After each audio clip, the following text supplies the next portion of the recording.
So in previous lecture, I this is redundant thing.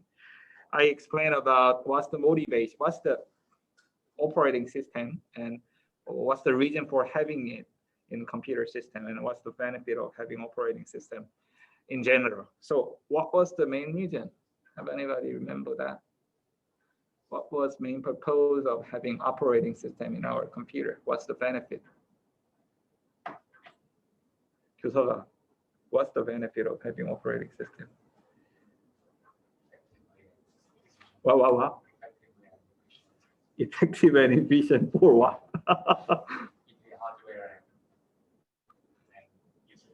User and hardware, yeah, good point. So in order to manage diversity in hardware, it would be better to have one abstraction layer which virtualize all the details so that user or application program have more consistent way for managing them. So it'll be more scalable. Scalable here means that we can employ more variety of the hardware devices without worrying about compatibility of them with the software parts. Good point. What else? What other benefit of having operating system? Can anybody?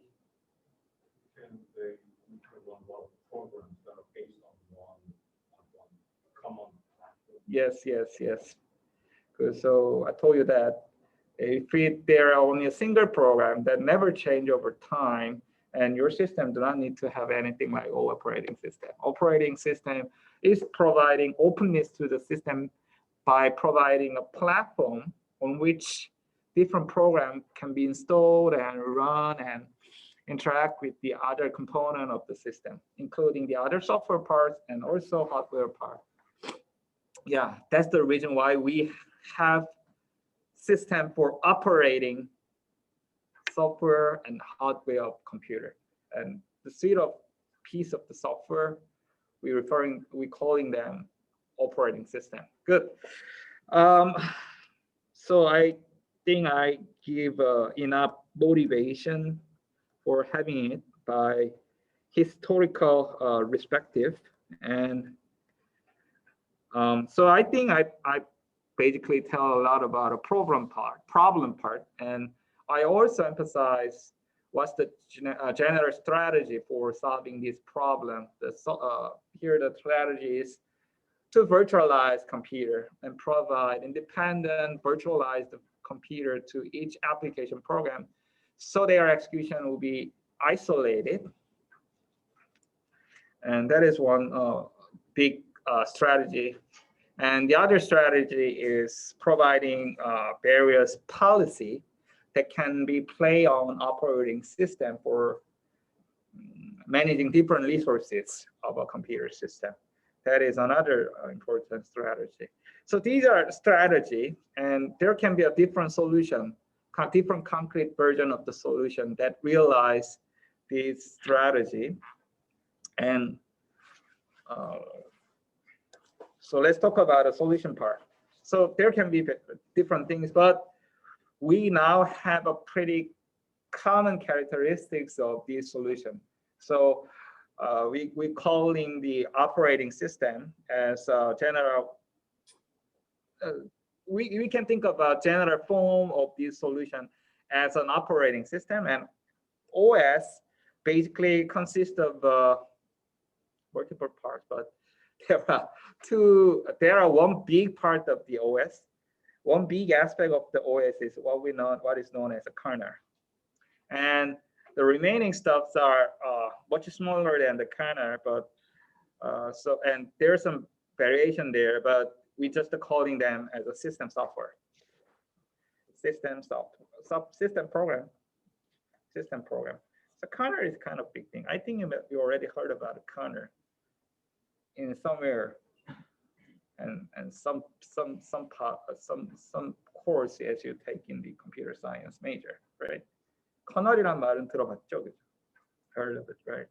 Well, so how many of you already took a linear algebra course? It's very surprising. I didn't really expect this one because you are third year in your major study, right? In university study, but didn't take the linear algebra so far. 그쵸? 이거 진짜 잔소리 할 일이 많은데. 근데 여러분이 하기 싫어서 못 듣는 건 아닌 건 압니다. 근데 그러니까 공부가 어렵죠. 네, 참 가슴이 아픕니다. 근데 왜 2학년 때 그럼 수학 과목을 뭘 들어요? 디스크릿 매스매틱스는 수학 과목 아니에요. 예, 디스크릿 매스매틱스 아무리 이야기해도 그것도 못 알아듣는데 60학점으로 항공시험 만들 때 도저히 학점이 모자라서 전공 수업 하나를 밑으로 내려놓은 거지. 디스크릿 매스매틱스는 수학 아니에요. 예, 수학 아니에요. 전공 과목입니다. 예, 디스크릿 매스매틱스는 수학 아니에요. 수학 아니에요. 수학 아니에요. 예, 수학 아닙니다. 디스크릿 매스매틱스. 예. What other mathematics course you take? Statistics. How many of you already took statistics? Most of them, but not linear algebra. Okay. Anyway, so corner here means it's a kind of a basis. It's kind of basis, or you can think of it as a kind of foundational structure, foundational fundamental structures. It's a general meaning is that. And when it's said in the kernel in our technical context, this means nothing really more than special system library. You can think of it as a kind of a library, but it's a kind of special. It do have some difference to the ordinary library. So people wanted to coin a new terminology for referring them. So kernel is chosen, but what it really means is library, very fundamental, super important, and special library. I will elaborate what it means by special here later on. Okay, so you can think of it as a huge system library that provide some essential services from operating system. That is what kernel is. So I here provide you 3 different viewpoints to the same thing, kernel. So I'm explaining the same thing iteratively. So my first iteration is that you can think of a kernel as what? Have a library program that provide helper functions. And they have a pretty common interface so that your application, you as a programmer can easily use them to get some service from operating system. Service here including some manipulation of the hardware devices, or some acquisition of the system resources, or interaction with the other component of the system. When you are requested to do so in your programming, then you just use this standard library, standard system library. So you can think of a kernel as a kind of a huge, rich library that provide system service. In this viewpoint, you can think of it as kind of a helper for you. Kernel is kind of a helper. Kernel is always with you and provide a help whenever you call on them. It's good, right? But kernel is slightly more than this. If it is simply a library, it is the caller who has a control when a function is invoked. Although calling function provide a code, still caller takes a control, which means that everything that callee function can access should be something that caller also access. It is not possible to restrict the scope of the caller so that in ordinary function call mechanism, we cannot reduce the scope of the caller's memory accesses for callee execution. But in order to provide some system services, callee needs to take its own control, especially its own control over the caller function. So people wanted to make this helper function take the control from its caller and hold the control when it is executed, so that it cannot be bothered by caller's execution or other attempt for accessing the resources that this special function is managing. In that sense, these functions are actually not only a helper, but also it's kind of the officer, or It works as a kind of agent for system to the application program. So it has its duty. And also, along with that duty, it also have more power over ordinary application program. So these functions have some more authority than ordinary program does, which means that application program also can access some information of the hardware devices, but cannot be done, those things cannot be done by application itself, application program itself, but always through these agent function or officer function. So I here depict the Connor as kind of a police or officer, okay, because they have more power over ordinary people. Not exactly more power, because we can exercise the power through these agents, but it have a more permission for exercising some sensitive job. In that sense, helper function is special. Okay. And what this helper function does is extend a computer architecture.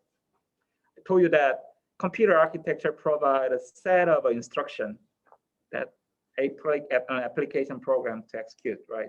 So application program execute all those instructions offered by computer architecture. And these helper function work as a extra instruction augmented to the computer architecture. So as it use instruction, application program can invoke these helper function to get some high-level services from the system. I will show one example today in more concrete manner with the code example. So for example, for printing out something, your application program cannot and must not touch some details about display devices. It shouldn't be done in that way. Later, you invoke a special instruction and deliver some text message to there, then system is in charge of receiving the data and making a display of these messages to some devices. That's how operating system is working for application program. Okay, but Connor, this helper function do slightly more than this. Wow. So when these helper functions are operating, this officer function not only serve a specific request for a specific application, but also it regulates and manages the resources that this application use in order to maximize resource utilization of the whole system. In that sense, this kernel is working like a governor. It have a more authority than single officer. So it is to manage the whole system so that the computer system works smoothly for running multiple instances of the program and interact nicely with the users and the other system. So to provide a better experience to the user.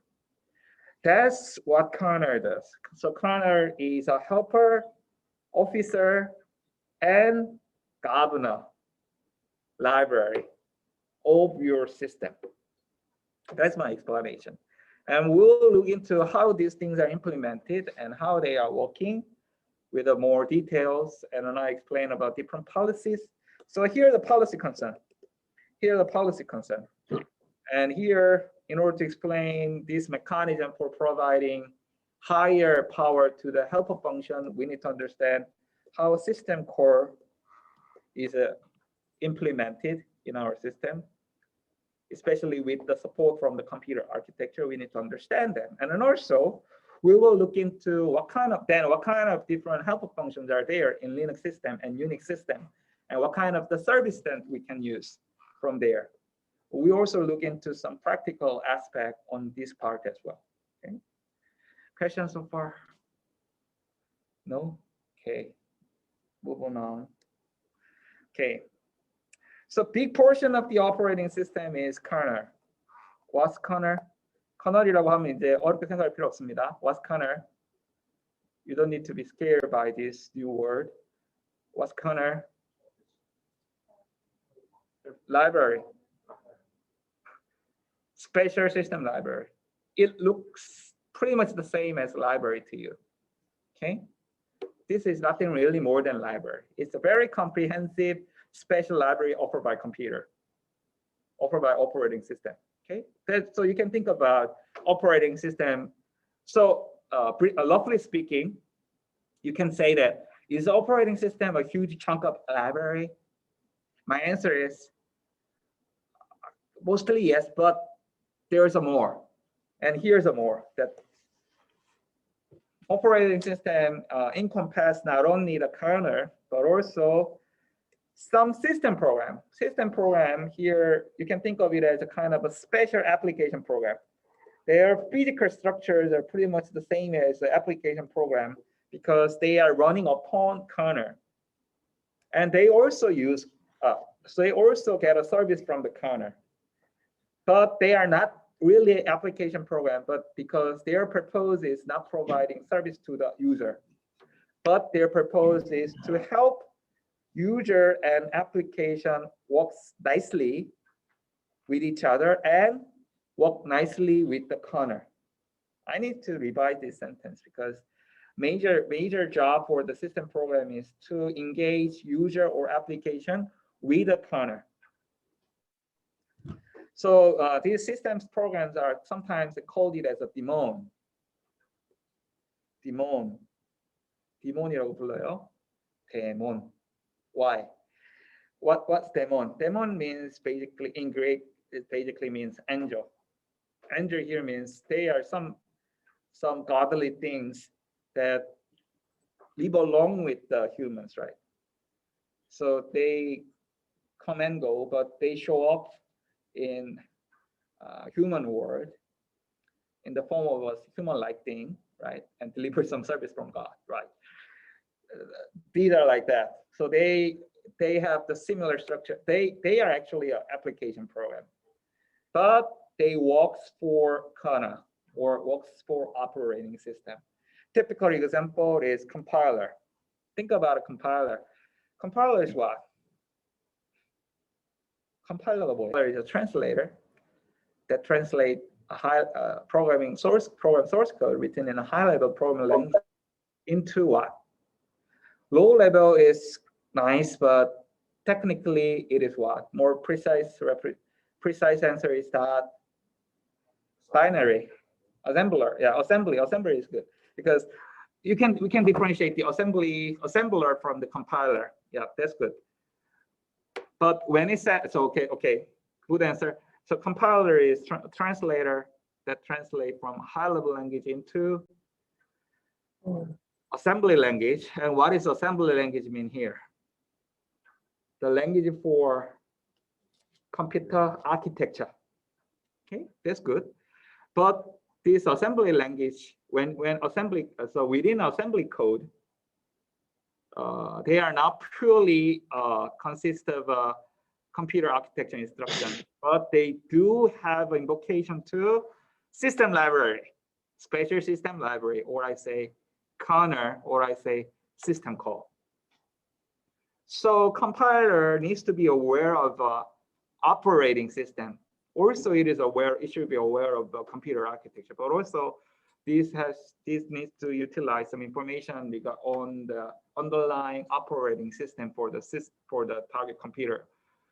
So this is the kind of agent working for kernel, so that programmers can program without considering more details about what type of the operating systems are there and what kind of facility that it provides, because kernel is in charge for those translation. Similar thing is the linker. What's the linker? 링커면 뭐예요?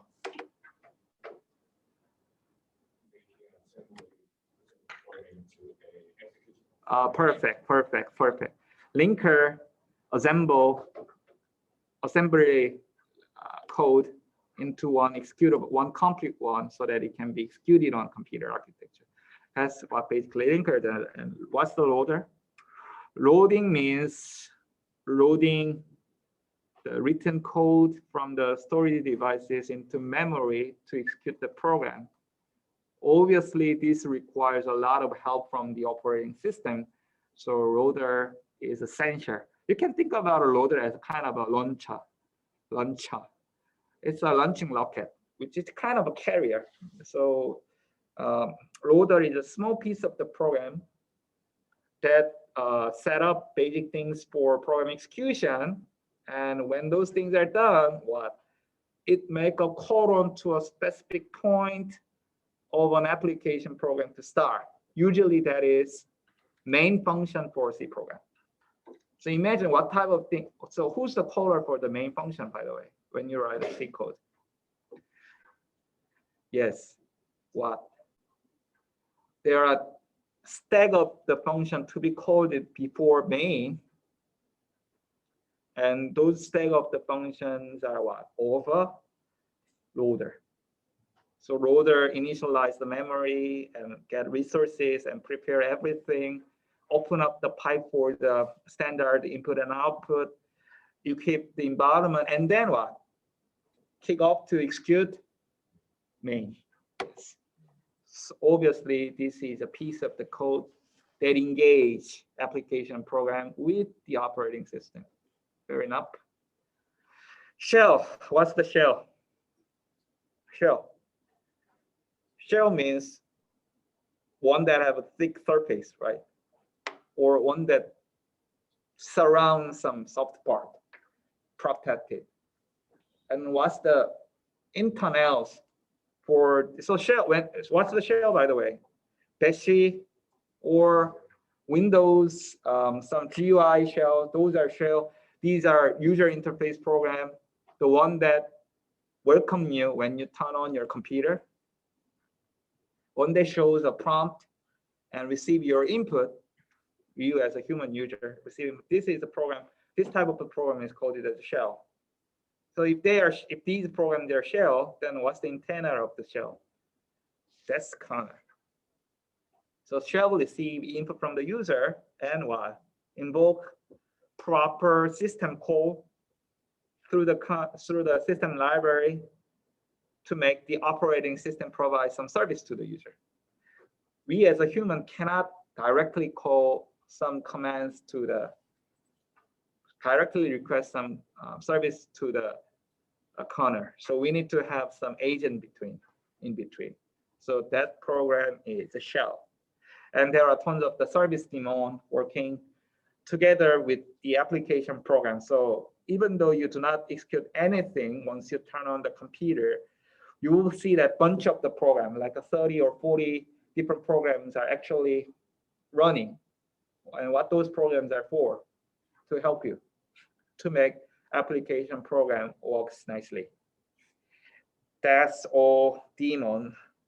And these are locally referred as system program. So OS is a combination of kernel and it's a facilities, and facility here, most part of the facility includes the system program. Okay, so far I kind of show you a different physical component of the operating system, okay, kernel and system program. And now I tell you about some logical component of the operating system, or it is represented as an abstraction. I think this word comes from your textbook, I guess. Abstraction. So abstraction here means a component of the virtualization. So let's think about what kind of interfaces are there upon the virtualization layer. And here, most of the operating system provide, not most, all the contemporary operating system provide 3 different models of which you can program application program and use operating system. So first component is process. Another one is virtual memory, and the third one is the file system. And we will spend 1 month for process in this semester. Another 1 month for virtual memory, and last 1 month for talking about a file system. So these are big topics. So I'm here just giving you just the title, and it's very very high level definition of them. And then we will start to look into process first, and then move on to discuss virtual memory. And last, we will discuss about file system. Fair enough? 못 되겠어요. 제가 그렇게 하는데. Okay. Process, roughly speaking, is an abstract object which reside in kernel space. Kernel space means, so kernel is a library, and it also have its own memory space for managing different things. So when it says process, it's a kind of an abstract object that represent running instance of a program, and all resources that are given to this running instance. That is called it as a process. And process, you can think of it as a small virtual computer on which application program code can be executed. Okay. I think this, so you always use process, and you are already get familiar with the process, because without this, you cannot do anything upon computer system. So this is a kind of friendly concept, but I want to formalize it. Okay. And then I will show you some example today, code example today, to show you what it means by process in more concrete manner. Virtual memory. So process, within a process, a program is given a address space. Address space is a memory location, bunch of the memory location to which the program can store the data for computation. But those memory addresses are all artificial ones, not a real address of a physical memory devices. So we call such memory space as a virtual memory, because memory device is virtualized. So it's an abstraction of the memory location or address space. So here's my analogy. So think about that. You 40 students all got hired by some corporation, Congolese, okay, Congolese. And they say that we are offering independent office workspace for each employee. That's good, perfect. So you go to the building, you go to the corporation building, and you want to check, you try to check your own office, and go to the building, and you find that there are, even though there are 40 employees, the building has only 10 office rooms. Wow. So what's going on here? You find it's weird. And as you visit the administrative desk, what they said is that, okay, you need to work for only 3 hours a day, and you can come to your office 1 p.m. to 4 p.m. And your office room number is, for example, 220. And if you come earlier, then you cannot enter the room. But only within the window of the 1 p.m. to 4 p.m., you can use your own room. So as you visit at the time frame, there is a room titled with the 220. You use that office. And at the 4 p.m., you need to empty your room, and you need to go out. And as soon as you go out, administrator comes in and change the room number into 315, and another people coming in. They are sharing a space, but virtually you can have your own office. The room number is a 215, but it doesn't mean that you occupy a physical space. Maybe at the next day you come in at the 1 p.m. and you are led to a certain room. It's titled with the 220 consistently, but it will be a different room and it's a physical address. That happen all the time in actually happen all the time in your computer for application program. They are using certain amount of the memory that they are assigning to the different physical location all the time. That actually happens. And computer architecture and operating systems are working hard for making those dynamic allocation of the memory all the time. Why? Only this virtualization, only if this virtualization is realized, we can run multiple programs at the same time. So for example, I'm running here Zoom, PowerPoint, what else? Slack, Chrome's, KakaoTalk, multiple program at the same time in my PC, which has only like a 16 gigabyte of the memory.